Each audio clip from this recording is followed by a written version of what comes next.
한 율법교사가 와서 예수님께 질문을 합니다.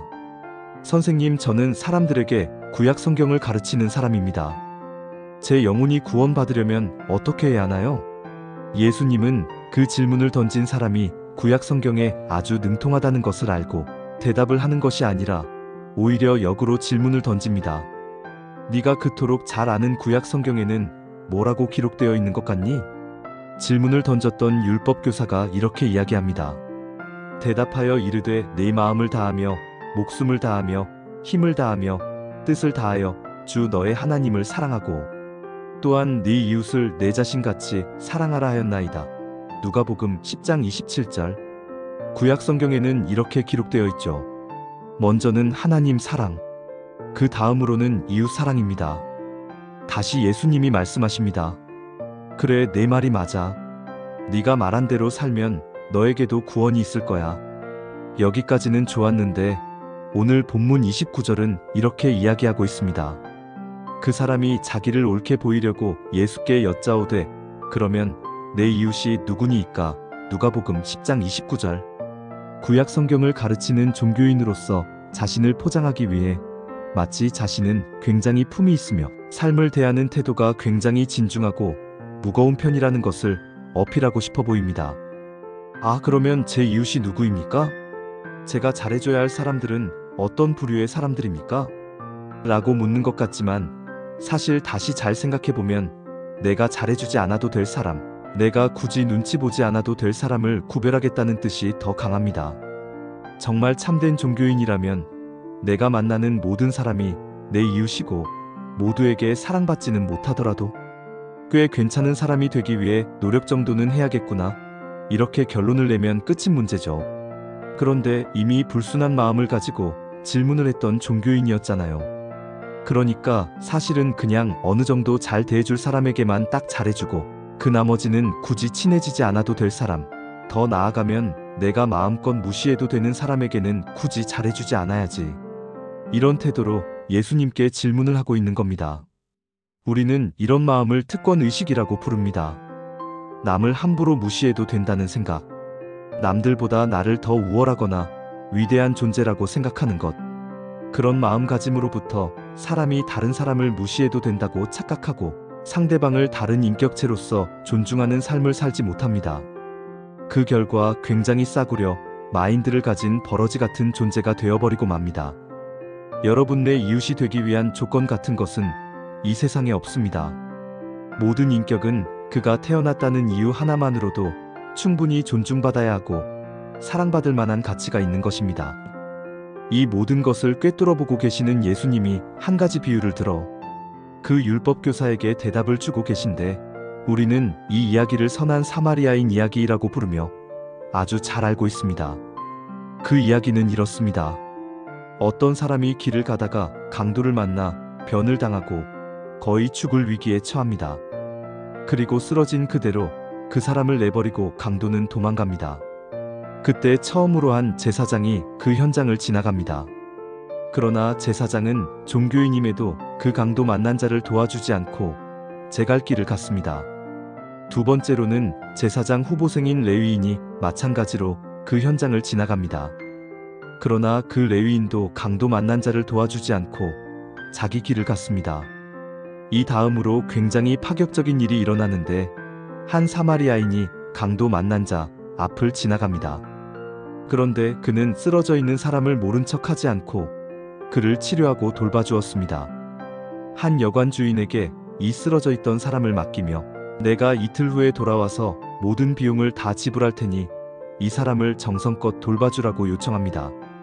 그런데 이 이야기가 왜 파격적인 이야기냐면 아까 질문을 던졌던 율법교사 같은 부류의 사람들이 가장 혐오하고 싫어하고 마음껏 무시하던 사람들이 있었는데 다름 아닌 그 존재가 바로 사마리아인이었기 때문입니다. 예전에 북이스라엘이 멸망할 때 북이스라엘의 도시였던 사마리아는 자신들을 정복했던 아수르 사람들과 결혼하여 피가 많이 섞이게 되었습니다. 혼혈이 된 거죠. 그런데 유대인들은 자신들의 육체적, 종교적 순수혈통을 매우 중요시하는 사람들이라 혼혈은 절대로 용납하고 받아들일 수 없었습니다. 그래서 정통 유대인들에게 사마리아인 같은 혼혈들은 더 이상 순수 유대인이 아니었기에 마음껏 무시하고 조롱해도 된다고 여겼습니다. 그래서 성경 곳곳에 사마리아인들이 유대인들에게 받은 상처가 고스란히 드러나는 장면들이 등장합니다. 어찌됐든 예수님이 최초로 질문을 던졌던 그 율법교사의 전곡을 찌르면서 그에게 묻습니다. 율법교사야, 네 생각에는 이 세 명의 사람 중에 누가 강도 만난 자의 이웃 같니? 율법교사가 그 논리에 압도되어 이렇게 고백합니다. 이르되 자비를 베푼 자니이다. 예수께서 이르시되 가서 너도 이와 같이 하라 하시니라. 누가복음 10장 37절. 한 가지 이상한 점이 있다면 최초의 율법교사는 분명히 어떻게 하면 구원을 받을 수 있냐고 물었었습니다. 그런데 예수님의 최종 답변은 너도 사마리아인처럼 누군가에게 좋은 이웃이 되어주라고 하셨다는 겁니다. 여러분들 흔히 구원은 어떻게 받을 수 있나요? 물으면 어떻게 대답합니까? 예수님을 믿으면 구원을 얻는다. 그렇습니다. 예수님을 믿으면 구원을 얻습니다. 그런데 믿음과 행동이 어떻게 연결되길래 예수님은 이런 최종 답변을 주고 계신 걸까요? 우리는 흔히 착각하고는 합니다. 믿음을 어떤 실체가 없는 마음속 신념이나 지적인 동의라고 생각한다는 겁니다. 안다는 것 또는 내가 무언가를 믿는다는 것은 배신을 당할지언정 그 대상을 위해 구체적인 행동을 실현한다는 뜻이기도 합니다.